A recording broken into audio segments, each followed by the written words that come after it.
Paulo prega para que as pessoas obedeçam a Cristo. Isso é mensagem missionária. Venha, que Jesus te ama. Ele te aceita como tu é. Aceita não? Aceita sim, aceita não. Tu não presta? Aceita não. Se fosse para te aceitar como você é, para que ele morreria na cruz? Se fosse para te aceitar como você é, para que ele enviaria o Espírito Santo para nos santificar? Ele te ama como está, te chama como está, mas não aceita como você é. Ele te transforma, ele te santifica, ele te torna semelhante a Cristo. Ele age através de mim para que os gentios aprendam a obedecer.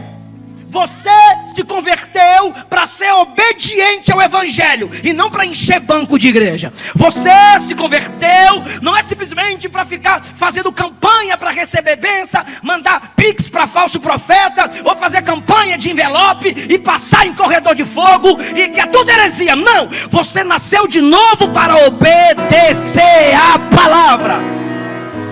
Vamos ler o versículo de número 20. Como o versículo 20. Sendo diligente em levar as boas novas, não onde o nome do Cristo já tivesse sido proclamado, para não edificar sobre um fundamento alheio. Podeis tomar o vosso assento. Na carta de Paulo aos Romanos, no capítulo 15, nós temos a missão apostólica. Paulo evidenciando sua veia missionária. O Novo Testamento é missionário. Se você lê o Novo Testamento, a partir de Atos dos Apóstolos até as cartas, sem uma visão missional, a sua leitura está sendo superficial. É por isso, por favor, não tomem isso como crítica. Mas se a carapuça servir, é de Deus. Mas não é uma crítica, é uma observação. A maioria dos nossos pregadores, eu digo a maioria dos nossos pregadores, neopentecostais e pentecostais, descompromissados com as Escrituras, evitam pregar Atos dos Apóstolos e as cartas. Por quê? Porque a intenção de Atos dos Apóstolos e das cartas é uma intenção missional. É a igreja cumprindo a sua missão. É o evangelho sendo exercido com urgência. Se você perde de vista esta característica do Novo Testamento, você vai ler a Bíblia com outras intenções e depois você vai reclamar. Minha vida não foi edificada. A culpa é sua. Porque você não entende a intenção dos textos. Desde Atos 1 até Apocalipse 22, é a igreja fazendo missões. E o maior dos apóstolos é Paulo. E vocês viram ontem que primeiro Paulo trata da igreja local, para depois ele tratar de um assunto missional.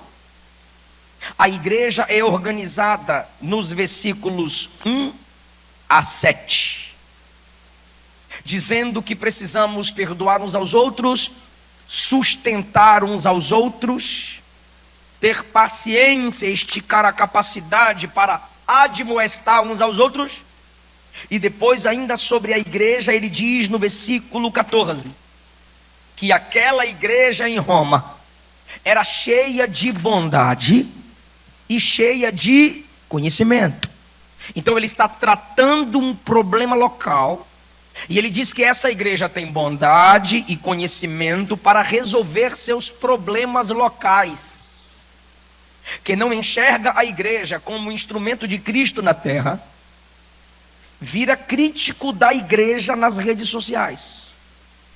Ele só vê os problemas na igreja e vai para as redes sociais falar mal da igreja. Se você está numa igreja e só vê os problemas nela, tu é o pior problema nela. E quando você sair dela, ela fica melhor sem você. Identificar o problema sem apresentar a solução não te torna profeta. Vou falar porque eu sou profeta. Vou falar mesmo. Eu estou imitando os fofoqueiros. Vou falar porque eu sou profeta, eu falo mesmo. Nem que eu não vote aqui, eu falo. Aí abre lá o YouTube, esse sistema, esses pastores, eu falo mesmo. Aí você identifica o problema e fala do problema. Cadê a solução? Ah, eu não tenho solução. Se você identifica o problema, fala do problema e não apresenta a solução, você não é profeta, você é fofoqueiro. E fofoqueira. Paulo identificou o problema e disse: está havendo desavenças e disputas entre vocês. Só que ele aplica a capacidade. Ele diz: vocês têm bondade para perdoar e vocês têm conhecimento para resolver. É assim que se enxerga a igreja. Repito o que eu disse ontem. A gente não bajula a igreja, porque quem bajula pensa que a igreja é perfeita. Nós somos cortês com a igreja, porque quem é cortês identifica o problema, mas não deixa de amar, sabendo que essa mesma igreja que tem problemas tem também capacidade para solucionar os seus problemas. Então é isso que ele faz. Dos versículos 1 a 7 ele identifica o problema, e no versículo 14 ele diz: vocês têm capacidade, vocês têm bondade e vocês têm inteligência. Então primeiro ele trata um problema na igreja local. Me ajuda. Ele trata um problema na igreja. Aí agora ele vai apresentar o propósito missional. Preocupado com que a igreja vai imaginar, ele diz: eu escrevi a vocês, versículo 15, eu escrevi a vocês com muita ousadia, para lembrar a vocês da graça que me foi dada. Porque tem gente que às vezes tem que lembrar que alguém tem uma graça diferenciada. Tem gente que tem dificuldade de reconhecer o chamado alheio, tem dificuldade de reconhecer o dom do outro. Então não é que Paulo esteja aqui sendo soberbo. Ele está dizendo: eu tive que mostrar a vocês a graça que me foi confiada.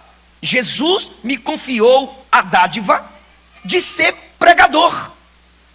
Se não gostar, engole. Mas ele me deu a graça de ser pregador, diz Paulo. Ele me deu o chamado missional. Então eu escrevi com ousadia em alguns textos, para que vocês se lembrem disso. Porque vocês esqueceram. E como vocês esqueceram, pode ser que me tratem como qualquer um. E eu não sou qualquer um. Deus me confiou o cuidar de vocês. É isso que Paulo está dizendo. Tudo que eu faço, eu estou cumprindo o meu chamado. Então, o que é a obra missionária para o apóstolo Paulo? Primeiro, cuidar da igreja local, para depois pensar numa missão transcultural. Ele foca na igreja local, vamos resolver esse problema, e depois ele diz: orem por mim porque eu tenho que pregar. Depois ele diz: Deus tem transformado muitos gentios, ou seja, muita gente que não é judeu. Eu tenho levado o evangelho a quem nunca ouviu, e eu só vou visitar vocês depois que eu cumprir a minha missão transcultural. Ou seja, primeiro ele apresenta a solução para um problema local, e depois ele apresenta o propósito transcultural. Sabe o que é isso? Olhe para cá. Ele tem um compromisso com a igreja local, e ao mesmo tempo ele revela o compromisso com a missão transcultural. O que isso significa? A gente precisa ter esse coração missionário paulino, que eu não posso querer ser uma bênção para o mundo sem antes me esforçar para ser uma bênção na minha igreja local. Então, às vezes, os pregadores postam 30 dias de agenda. Aí alguém olha e diz: rapaz, 30 dias de agenda, o cara é top. Não é não. Não é não. É bobão. Pastor, se o cara tem 30 dias de agenda, é porque é top. Não é não. Se tem 30 dias de agenda, ele não tem tempo para estudar. Se não tem tempo para estudar, ele decora uma mensagem e prega a mensagem o mês todo. Segundo, se é 30 dias de agenda, ele não ceia. Se ele não ceia, ele não tem comunhão com o corpo de Cristo. Se ele não tem comunhão com o corpo de Cristo, ele não pode ser bênção para a igreja. Se é 30 dias de agenda, ele não se assenta para ouvir seu pastor. E quem não senta para aprender não pode ficar em pé para ensinar. Então às vezes nós nos empolgamos com coisas banais e não nos interessamos com o que de fato tem valor. Se alguém que você escuta não tem compromisso com a igreja local, daqui a pouco você será um descompromissado, porque você é o que você se alimenta. Você não escuta seu pastor que cuidou de sua avó, que cuidou de seu pai e que te deu aula na escola dominical, mas todo dia você escuta o YouTube bobo, é o bobo no YouTube. O cabra nunca construiu uma igreja, nunca aconselhou uma família, mas está te dando aula de Bíblia no canal de YouTube. E de quem é a culpa? Tua. Você merece o pregador que escuta. Então, Paulo diz: igreja, eu estou preocupado com o problema local de vocês. Tem como colocar um pouquinho de retorno para mim, por favor? Eu estou preocupado com o problema na igreja local. Obrigado. Aí depois ele fala da missão transcultural. Por quê? Porque se ele tem uma base eclesiástica, ele pode ser bênção para o mundo. Então você fica aí, bora, Jesus, salva as almas lá na Índia, Jesus. E você não ajuda a cuidar dos salvos na sua igreja.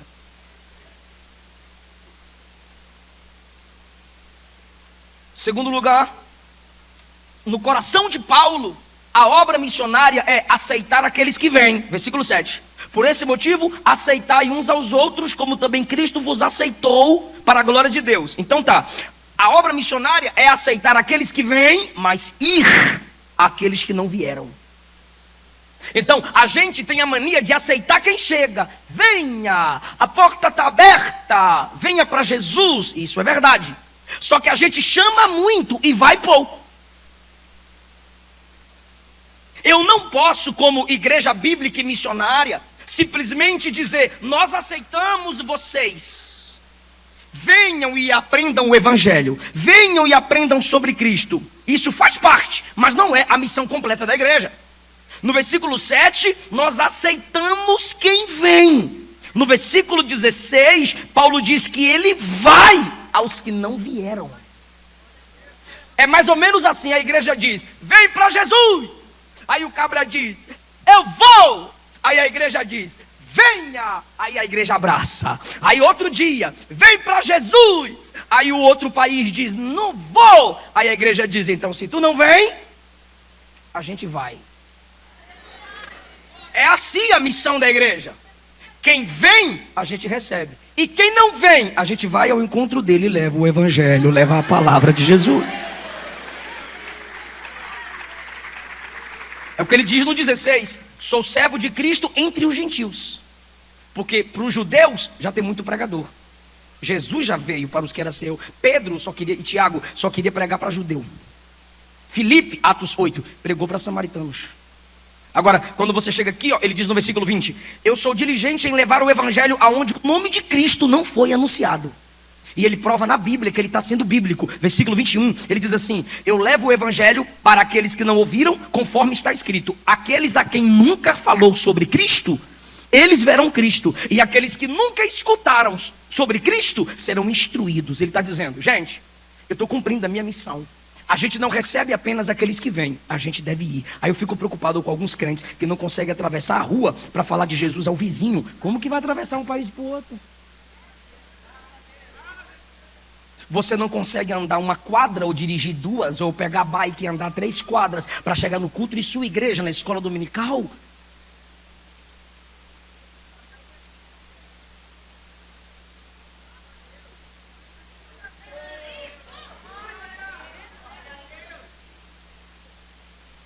Terceiro lugar, fazer a obra missionária é preparar pessoas para serem aceitas por Deus. Olha o que ele diz, versículo de número 16. Deus me concedeu a graça de ser ministro de Jesus Cristo entre os que não são judeus, escute isso, e de servir o evangelho, para que a oferta dos gentios, e a oferta aqui é o grupo dos gentios, olha como ele vê as almas que ele ganhava.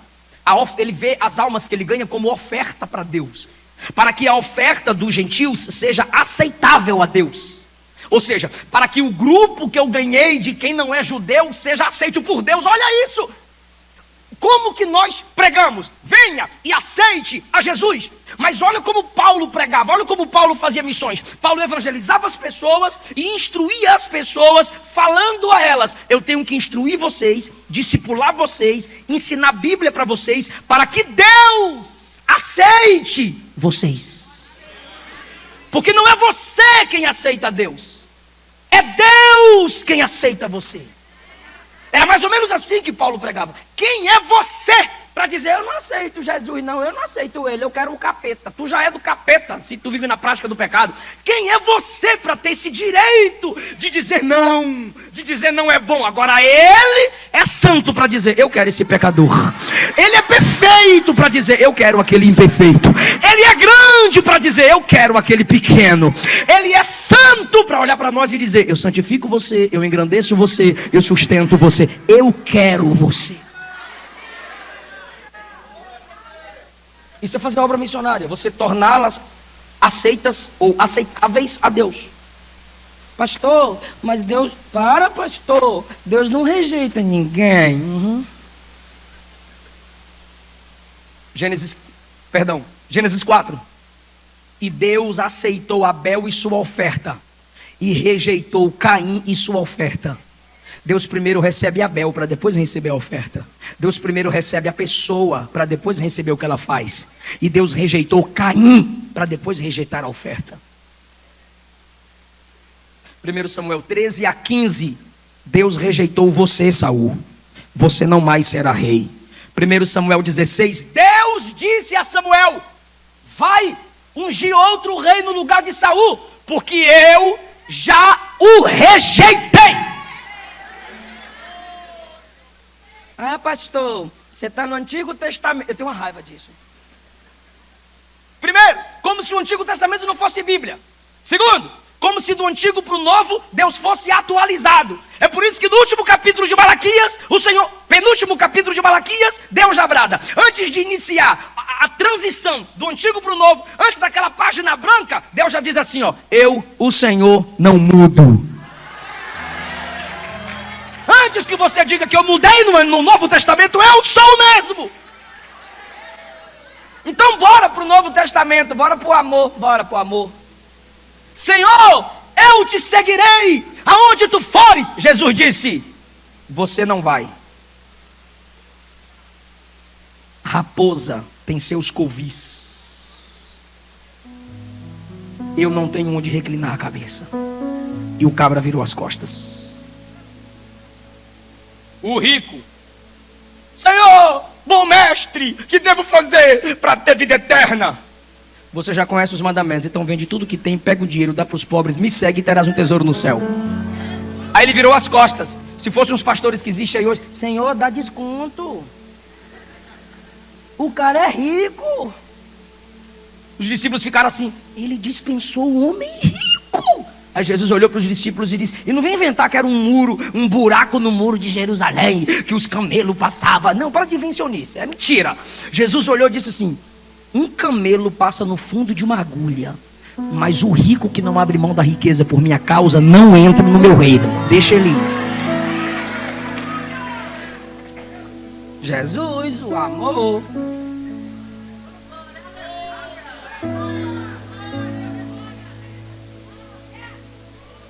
O que Paulo está fazendo aqui? Instruindo as pessoas a serem aceitáveis. Isso é obra missionária. Fazer com que as pessoas se humilhem diante de Deus, reconhecendo que elas não merecem, mas precisam da salvação em Cristo Jesus. Olha que coisa linda. Paulo está gerando pessoas aceitáveis a Deus. Porque a gente reclama muito dos falsos profetas e tem que reclamar mesmo. Agora, do que adianta eu reclamar dos falsos ministros e não me levantar como um verdadeiro ministro? Todo falso ministro gera falso crente. Todo falso pregador gera falsos crentes. Então por que você não se levanta como verdadeiro para gerar pessoas verdadeiras?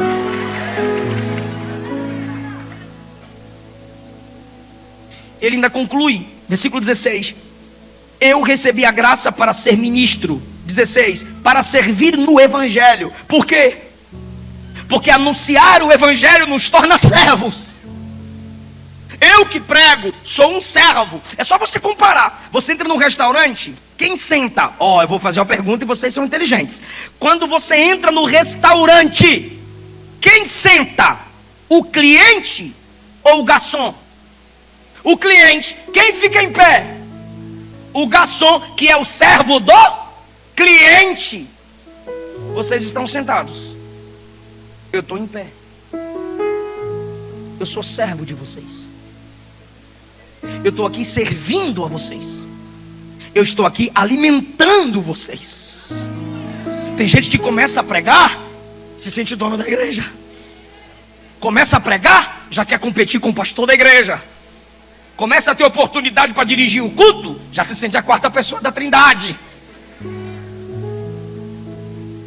Ele diz, versículo 15: eu quero lembrar que a graça me foi dada. Sabe o que é graça? Favor. Me permitir pregar é Deus me fazendo um favor.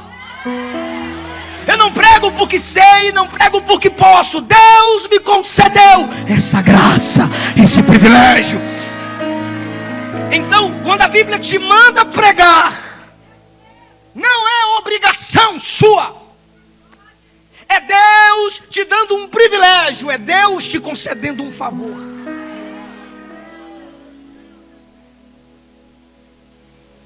No 16 ele diz, ele me deu a graça para ser ministro. Ministro é o quê? Servo.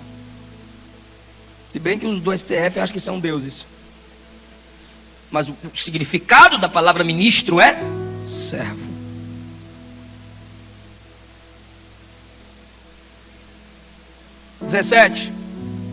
Você que faz a obra missionária pode se orgulhar em Cristo.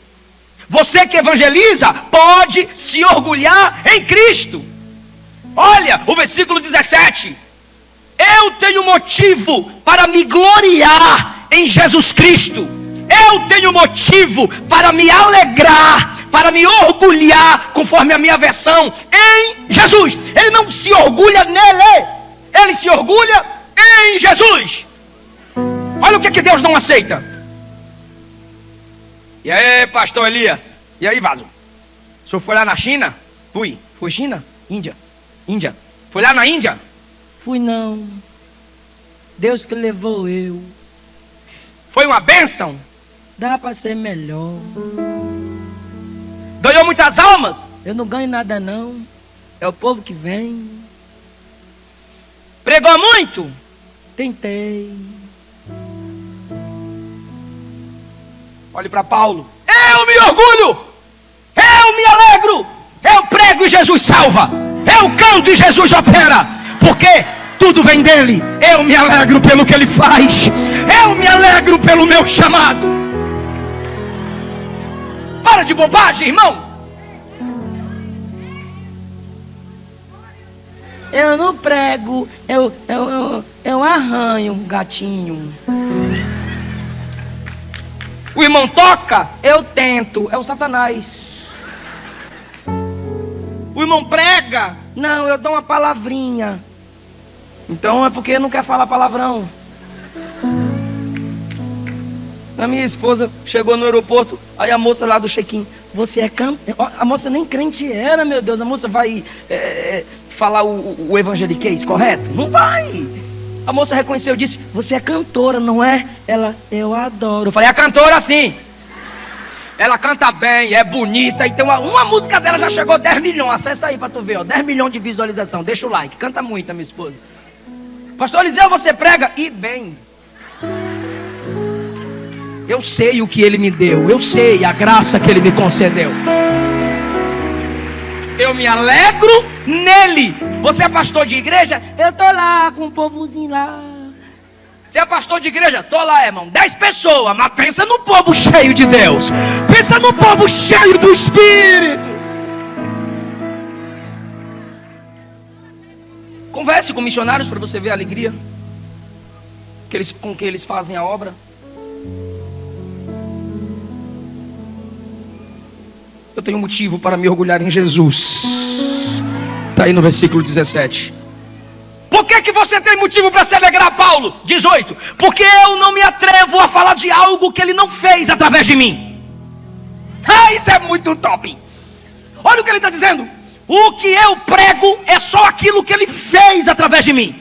Sabe o que Paulo está dizendo? Eu prego o que eu vivo.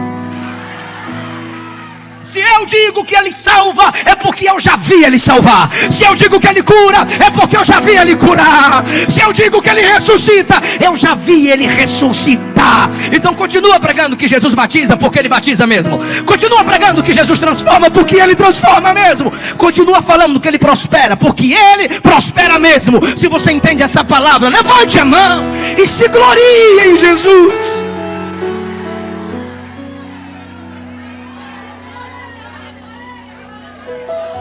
O que ele já fez na sua família é seu testemunho, conte.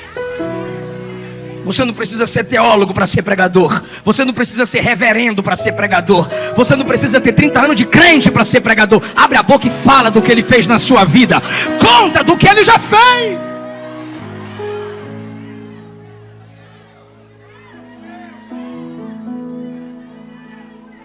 Eu não falo do que ele não tenha realizado por mim. Então ele está dizendo, eu prego o que eu vivo. E ele continua. Ele realiza em mim a pregação para a obediência dos gentios. O que ele está dizendo é, ele está escrevendo a crentes, judeus mesmo, nasceram ali, são israelitas. Aí ele fala, eu estou pregando lá para os gentios, que não são judeus. Mas eu estou pregando, olha só o que ele diz. Cristo, através de mim, os torna obedientes. Paulo prega para que as pessoas obedeçam a Cristo. Isso é mensagem missionária. Venha, que Jesus te ama. Ele te aceita como tu é. Aceita não? Aceita sim, aceita não. Tu não presta? Aceita não. Se fosse para te aceitar como você é, para que ele morreria na cruz? Se fosse para te aceitar como você é, para que ele enviaria o Espírito Santo para nos santificar? Ele te ama como está, te chama como está, mas não aceita como você é. Ele te transforma, ele te santifica, ele te torna semelhante a Cristo. Ele age através de mim para que os gentios aprendam a obedecer. Você se converteu para ser obediente ao Evangelho e não para encher banco de igreja. Você se converteu não é simplesmente para ficar fazendo campanha para receber bênção, mandar pix para falso profeta, ou fazer campanha de envelope e passar em corredor de fogo e que é tudo heresia. Não, você nasceu de novo para obedecer a palavra. Romanos 15, 19. E enchi esses lugares com o Evangelho de Cristo. Enchi. Onde tinha uma porta aberta, eu estava lá dizendo que Jesus morreu, ressuscitou, salva, cura, liberta, transforma, batiza e um dia voltará para nos buscar. Onde tinha gente, eu estava enchendo do Evangelho. Aí ele fala no 20, sendo diligente, olha o que ele está dizendo, me preocupando, zelando em levar o Evangelho, não onde o nome de Cristo já foi proclamado, para não edificar sobre um fundamento alheio. Ou seja, alguém veio antes de mim e lançou o fundamento do Evangelho. Escute isso. Se eu chego lá e prego o Evangelho, eu estou lançando outro fundamento em cima de um fundamento de alguém que já veio antes de mim. Sabe o que ele está dizendo? Eu estou respeitando a história de quem chegou lá primeiro que eu. Aí ele fala, eu prefiro ser um desbravador. Eu prefiro ser diferente. Se alguém já evangelizou ali, tem outro lugar que está precisando da minha ajuda. Então eu não vou perder tempo aqui. Porque se alguém já está trabalhando aqui, deixa eu abrir outra porta ali. Eu preciso fazer o Evangelho expandir. É o que Paulo está dizendo. Então eu vou onde o Evangelho não foi proclamado. Ah, Deus, enche o nosso coração com esse amor. Você precisa se diferenciar. Chega de imitações baratas. Fazer o que todo mundo faz, pregar o que todo mundo prega, cantar como todo mundo canta. Eu lembro da minha mãe. Ah, mas todo mundo faz. Você não é todo mundo. E o Espírito chega para nós e diz, você não é todo mundo. Há algo novo para a sua vida, há algo novo para o seu testemunho, há algo diferente para o seu ministério. Pregue Pregue o que ninguém prega. Cante o que ninguém mais canta. Evangelize porque ninguém mais quer evangelizar. Aí ele diz no versículo 21, pois está escrito, aqueles a quem não se falou sobre Cristo, eles verão Cristo. E aqueles que nunca escutaram de Cristo, estes serão instruídos. Ele está repetindo Isaías 52:15. Paulo apresenta os métodos de fazer missões aqui em Romanos 15. Toda a igreja vem comigo, diga: Paulo ensina os melhores métodos missionários. Posso passar para vocês? Posso ou não? Quando ele fala da unidade da igreja, aí ele quer partir que desde os patriarcas a intenção de Deus era alcançar o mundo. A partir do versículo 8, primeiro, louvor.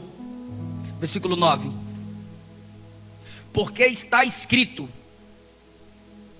eu te louvarei entre os gentios. Salmo 18:49. Quem são os gentios no tempo de Paulo? Aqueles que não eram judeus, mas na linguagem dele missionária aqui, são aqueles que nunca ouviram falar do evangelho. Olha a aplicação de Paulo. Porque está escrito, eu te louvarei entre os gentios. Sabe o que Paulo está ensinando? Você pode fazer missões com a música. Primeira vez que eu fui pregar em Portugal, eu vi um rapaz evangelizando na praça. Sabe como? Ele colocou um papel escrito aqui, ó, Jesus te ama. E o violão aqui, ó, tocando e cantando. Então ele tocava assim, rodando. A maioria das igrejas, né? Se está rodando rápido é porque não quer evangelizar. Aí o rapaz ficava tocando e rodando. Falei, vai cair, mas quando eu li lá atrás, eu falei, está evangelizando. Aí ele mudava. Era um monte, não sei o que ele fazia não. Ele mudava assim, aparecia outro papel, quer te salvar. E cantava sobre salvação. E colocava aqui, Jesus te cura. E cantava sobre cura. O louvor é um instrumento missionário. Mas aí você vai numa cruzada evangelística. Ah, meu Deus, ó, tu corta essa parte do vídeo. Tem sabor de mel, tem sabor de mel. A sua vitória tem sabor de mel. Aí os ímpios, mel? Abelha? Aí você vai na cruzada evangelística. Ah, cadê o vaso? Onde o vaso está? Eu não estou dizendo de culto de crente, eu estou falando cruzada evangelística. Aí você fica procurando o vaso. Aí o ímpio, ele cai no banheiro. Porque o ímpio não conhece o nosso evangeliquez. Se você quer evangelizar com a música, sim, eu amo a mensagem da cruz. Até morrer eu a vou proclamar. Se você quer evangelizar com a música, foi na cruz. Foi na cruz onde um dia eu vi os meus pecados castigados em Jesus. Aleluia! Use o louvor bíblico para evangelizar. Pastor, eu evangelizo no meu Instagram. Aí quando eu vou olhar o Instagram da Piricrente,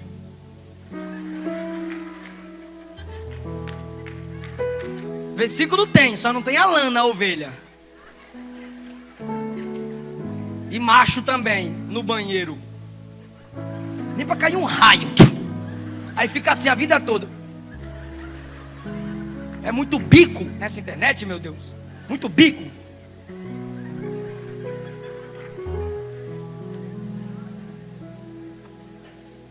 Segundo método de Paulo, versículo 10. Regozijai-vos, ó gentios. Repete isso. Qual é o primeiro método que Paulo ensina? Primeiro, louvor. Bora lá, qual é o primeiro método? Segundo, regozijai-vos, ó gentios. Sabe o que ele está dizendo? Seja instrumento de alegria. Quando Deus te enviar para aquele país, ou para aquele setor, ou para aquela cidade, porque há locais no Brasil precisando ser evangelizados, leva alegria.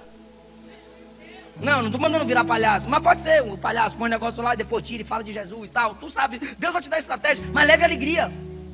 Leva comida, leva remédio, leva roupa e mete Bíblia para dentro. Fui pregar em Anápolis e uma família me chamou para contar um testemunho do seu filho. Qual foi o testemunho? Anápolis, Goiás. E a história foi: pastor, nosso filho fazia medicina. Eu falei, já se formou? Não, ele parou na metade. Eu falei, por quê? Ah, ele quis se formar para ser professor de futebol. Eu falei, legal. Legal. Ganha mais dinheiro que doutor Nero. Não, não foi para ganhar dinheiro, não. Foi para evangelizar. Ele, professor de futebol evangelizando. Acho que ele está interpretando a Bíblia errada. Eu brinquei com eles, né? Ele está lendo parábola e está lendo lá, parabola, filho pródigo. Eu não entendi. Você é professor de futebol para evangelizar. Ela disse, não, é que há um país na África que você só entra como médico ou como professor de futebol para fazer missões. Como para ser médico demoraria e para ser professor de criança seria mais rápido, ele se formou para ser professor de futebol infantil.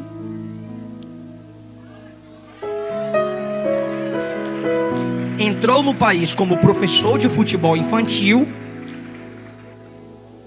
recebe ofertas aqui do Brasil, bola, camisa, aquelas coisas todas. E lá, quando os meninos estão treinando, ele vai ensinando Bíblia. Pastor, 100 crianças já atraíram os pais, os tios, os avós para Jesus. Leve alegria. Estava numa igreja pregando no congresso de missões. Chamei o cantor para cantar. No final da mensagem o cara veio: Johnny, você bebe demais, mas um dia você vai ser liberto. Johnny, eu falei: pode parar, pode parar. Eu não preguei para Johnny, eu preguei para a igreja. Pode parar. Chamei os irmãos para ficar em pé e cantemos aleluia. Aleluia, aleluia. Ficou muito mais bonito que Johnny. Versículo 12. Olha esse método que Paulo ensina. Ele tá dizendo que ele tem que pregar para quem não conhece o evangelho. Aí ele usa versículos falando sobre outros povos, a profecia bíblica para outros povos. E a última profecia que ele usa é o 12. Haverá uma raiz para Jessé, e aquele que se levantará será príncipe para os gentios. Príncipe aqui será o governo, será o rei, será o líder. Anuncia para o mundo que está chegando um rei perfeito.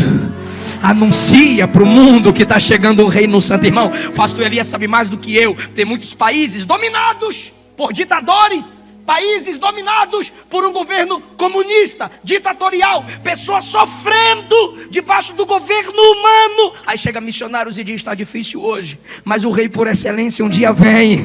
O reinado de glória um dia vem. É o método perfeito de se evangelizar: cantar, levar alegria, fazer as pessoas terem desejo de louvar e anunciar o reino eterno de Jesus. Levanta a mão comigo, diga: novos céus, nova terra. Breve. Pastor, e quem pode fazer missões? Toda igreja. Mas pastor, tem um grupo assim que já pode agora, não tem? Tem. Os solteiros e solteiras digam amém. Por isso que tu não casou. Olha bem para mim. Eu sei que eu falei de um modo alegre, engraçado, mas olha para mim. Talvez você não vai casar. Pode falar não, aninho.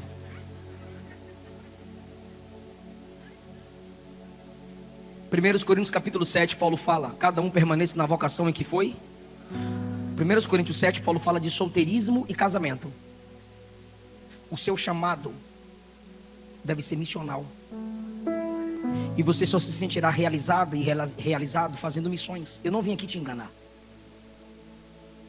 Quando você começar a fazer missão, talvez tu ganhe alguém para Jesus.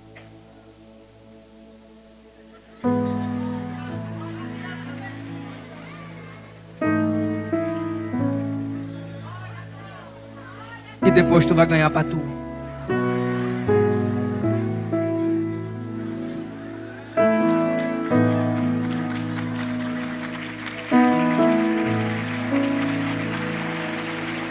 Pastor, eu vou casar para depois fazer missões. Olha para mim. Aí você se casa. Aí no namoro ele vai dizer: eu te apoio, meu amor. Aí ela vai dizer: eu te apoio, meu bem. Casa.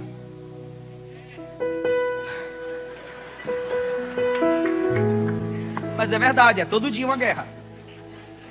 Por isso que o povo está preferindo o mesmo sexo. Mas crente não foi chamado para facilidade. Felicidade não significa facilidade. Eu tenho que renunciar a mim mesmo todo dia para agradar minha esposa. Mas isso não significa que você tem que casar para fazer missões, porque a Bíblia não manda ninguém casar para fazer missão. A Bíblia manda casar para ser pastor.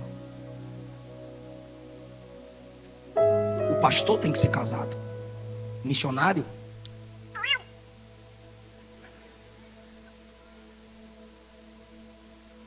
Solteiro. Daniel, Misael, Ananias e Azarias foram bênçãos na Babilônia. Solteiro. Jesus nasceu, cresceu, pregou o evangelho, montou o colégio apostólico, morreu, ressuscitou, subiu e está à direita do Pai. Solteiro. Paulo abalou a Europa com o evangelho. Sabe para quem é a prioridade missionária? Você. Solteiro. Você solteira. Está aí atrás das meninas, atrás dos meninos, mas não está atrás de alma. Se você é crente, você deveria estar atrás das almas. Sabe por que você está no pecado da masturbação? Porque você vê a moça como um par de coxas, um corpo para você se aproveitar sexualmente. Mas se você fosse cheio do Espírito Santo, você veria como almas a serem salvas do poder do inferno. E de tanto tentar namorar, você está brincando com o sentimento dos outros. Isso é pecado. Ao invés de cumprir sua chamada, você está em pecado. Você nunca vai desejar almas se sua prioridade é se agradar. Lembra da mensagem de ontem? Você que é solteiro, você tem a missão maior de evangelizar do que os casados. Como os solteiros não vão, quer ficar fazendo foto de linguinha, cortezinho na sobrancelha, fazendo dancinha no TikTok. Quem tem que ir? Os casados. Aí o casado se esforça e vai. A esposa fica sozinha em casa. Ou a esposa se esforça e vai, e o varão fica sozinho em casa. De repente ela sente falta, ele sente falta. Há um vazio que se quebra. O casamento separa. Perdemos um casal, perdemos uma família. Cresce meninos irados com a igreja e com o crente, porque viram os pais divorciados. Aí um marido que não tem mais autoridade para pregar, porque largou a esposa. A esposa que não suportou a ausência do marido, não quis mais ficar sozinha, separou. Filhos se tornaram rebeldes, entraram nas drogas. E você diz, não tem nada a ver com isso. A eternidade vai revelar. Tinha gente que era para você ganhar, você não quis. Porque você não foi, alguém foi no seu lugar. O casamento destruiu, filhos destruídos. E Deus viu que a culpa é sua. Você acha que Deus não vai cobrar de você?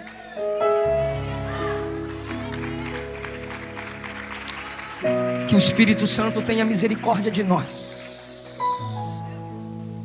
Que o Espírito Santo tenha misericórdia de você, jovem. Que o Espírito Santo tenha misericórdia de você, moça. Você está muito preocupadinha com seu corpinho, muito preocupadinho com seu cabelinho, e as almas estão indo para o inferno. E você está aqui dizendo, eu sou cheio de Deus. Não é, você é cheio de si mesma. Você é cheia de si, você é cheio de si. Porque quem está cheio de Deus quer vidas. Quem está cheio de Deus quer alma. Quanto mais perto de Deus, mais pessoas a gente quer para Deus. 1 Coríntios capítulo 7, Paulo disse, a prioridade do casado é a família, e a prioridade do solteiro é a obra. Pastor, se eu não for, Deus tem mais 7.000. Deus tinha mais 7.000, sim ou não? Mas foi atrás de Elias na caverna. Porque Deus tem mais 7.000, mas é você que Ele quer. Paulo vai, volta, vai e volta.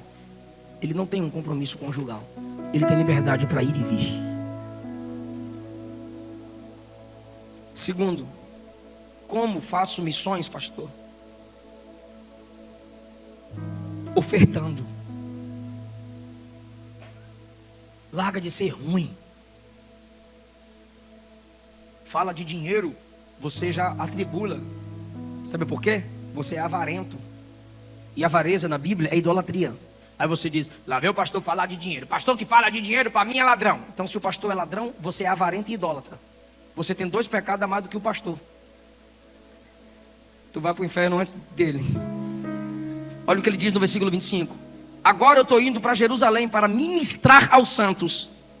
Porque os que se encontram na Macedônia e na Acaia desejaram contribuir com os santos pobres. Ei, pregador da teologia pentecostal, pentecostal não, da teologia da prosperidade e neopentecostal, tem santo pobre.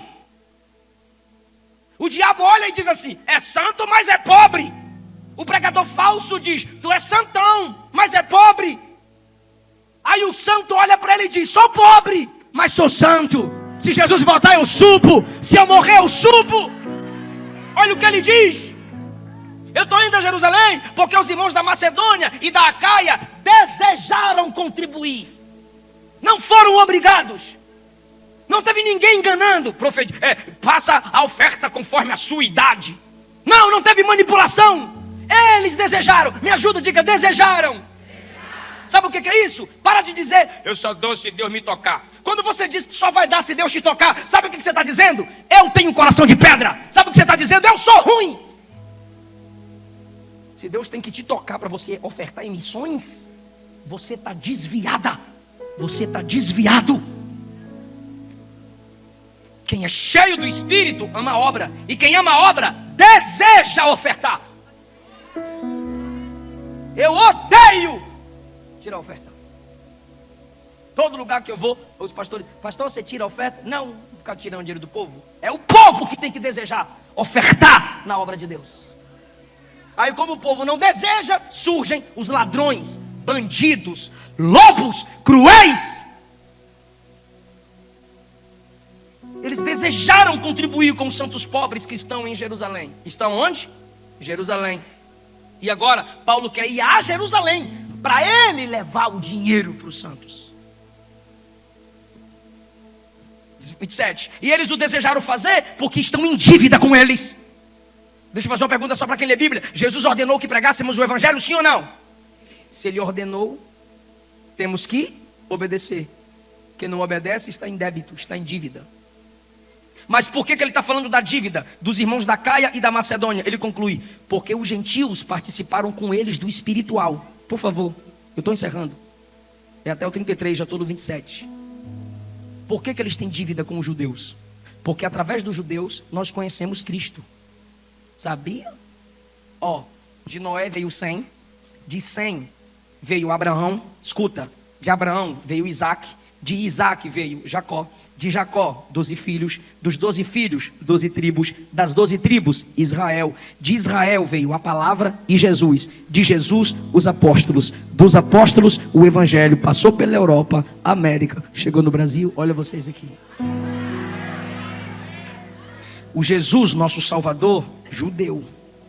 Aí Paulo diz assim: os crentes da Acaia e da Macedônia têm uma dívida com os judeus e querem ofertar.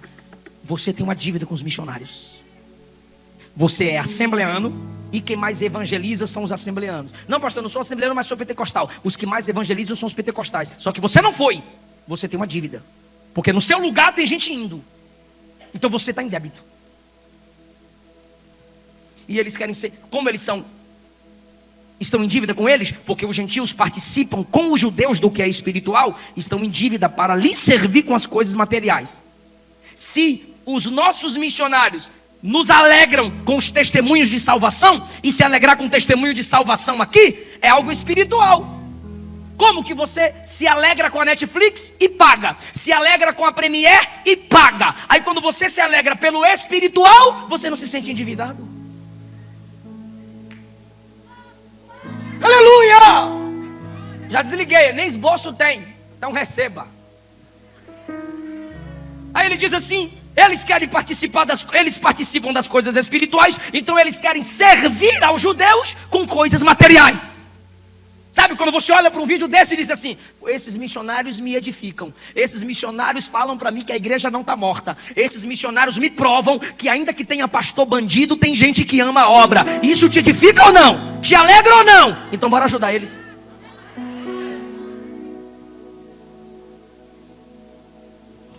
Assim que, quando haja cumprido isso e lhes houver assinalado este fruto, passarei a vós quando me for para a Espanha. Olha o que ele está dizendo. Olha o que ele está dizendo. Primeiro eu vou lá abençoar a obra missionária, para depois ver vocês. E ele diz assim, quando lhes houver assinalado esse fruto. Sabe o que é isso? Ele está dizendo que quando você oferta em missões, Deus não vê seu dinheiro como dinheiro, Ele vê seu dinheiro como fruto. E fruto tem duas qualidades. Pergunta para mim quais. Não é qualidade não, é definição. Diga quais. quantidade e qualidade. Um fruto tem dentro de si semente, não para outro fruto, mas para uma árvore.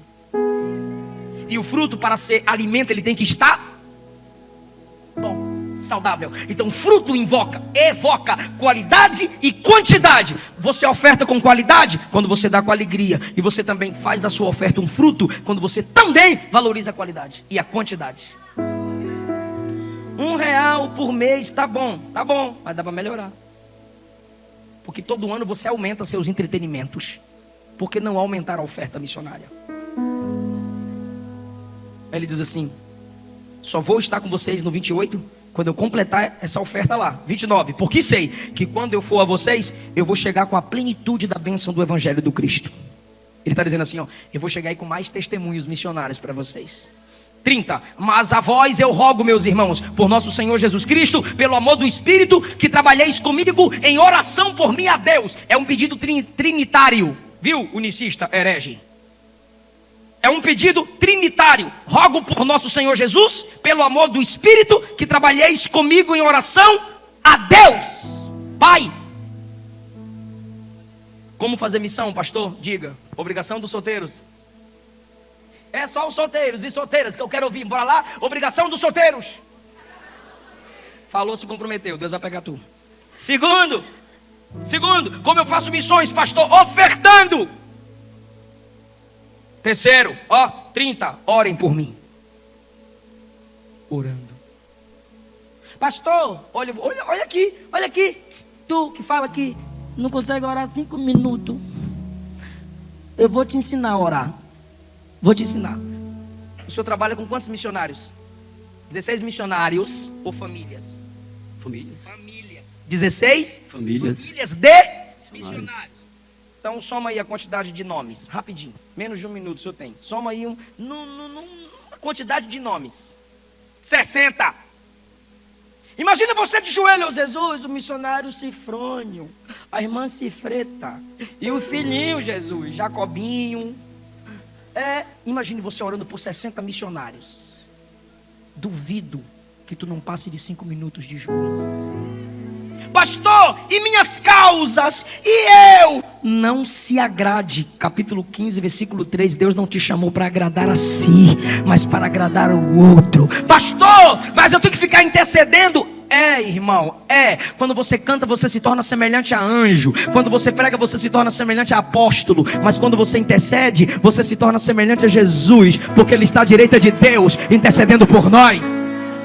Aprenda a orar por missionários. Foi isso que Paulo disse: orem por mim. Já que vocês não vão, então orem por mim, porque a oração cria a ponte que encurta distâncias. Orar por quê?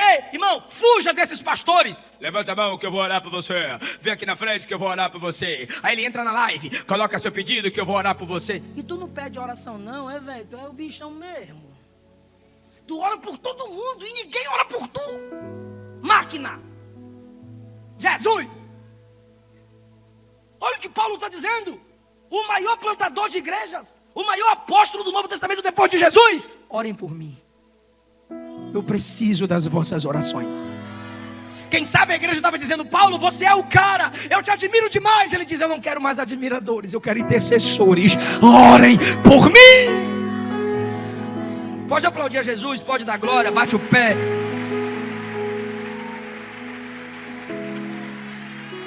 Orar por quê, Paulo? Versículo 31. Para que eu seja livre dos desobedientes.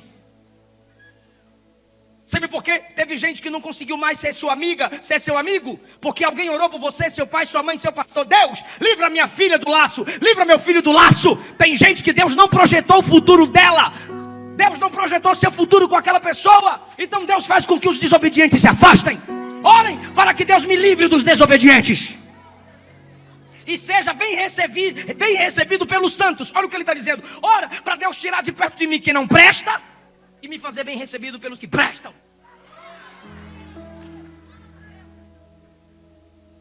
Irmão, porque tem gente que não presta não. Orem para que eu seja bem recebido no serviço aos santos que se encontram em Jerusalém. Que serviço era esse? Levar dinheiro para eles. Orem para que quando eu chegar eu venha com alegria por ter cumprido a vontade de Deus para descansar com vocês. Último lugar, acabou o texto, acabou a pregação. E o Deus de paz esteja convosco. Glória a Deus. Glória a Deus. Glória a Deus.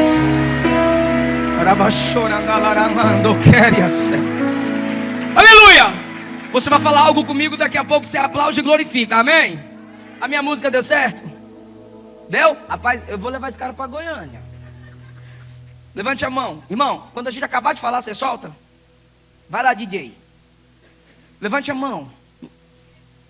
Fala: se eu agradar o outro por amor a Cristo e agradar a menos a mim, se eu suportar os fracos, se eu cumprir a chamada na minha igreja local, se eu valorizar o chamado missional, se eu ofertar na obra missionária, se eu orar pelos missionários, o Deus de paz estará comigo.